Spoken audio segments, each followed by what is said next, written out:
The bureaucracy, like in the European Union, like many bureaucracies, tend to grow by themselves and to reproduce themselves. And it's very hard to control it. And I think that the European citizen has a right to know how it grows, but also needs to think about ways to stop the growth when certainly not necessary. So I think there is a case to be made in Brussels for a more limited government and a more effective bureaucracy. It's very remarkable that our colleague Dirk-Jan Epping was awarded this anti-bureaucratic prize of Michala Tošovského, which is a prize we have created a few years ago.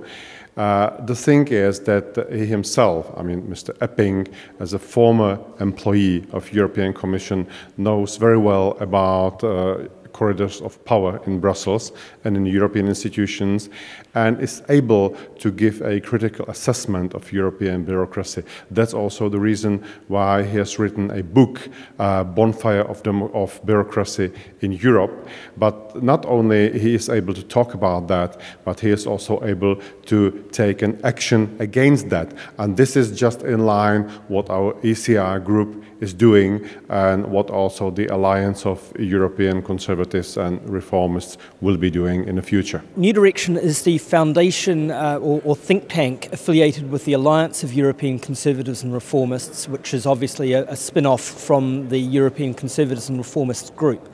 It's our mission to try and put some substance and intellectual thought behind the Prague Declaration that was signed here last year, and to advance arguments for free societies and free markets in an effective way throughout Europe, so that we start to create a greater understanding of what that can do for society. I'm writing about how bureaucracy works, because bureaucracy is not a sort of a conspiracy. Mostly there are very good intentions at heart. People want to do the best thing. People in the Commission think that they are leading the Europeans to a promised land and they are the vanguard.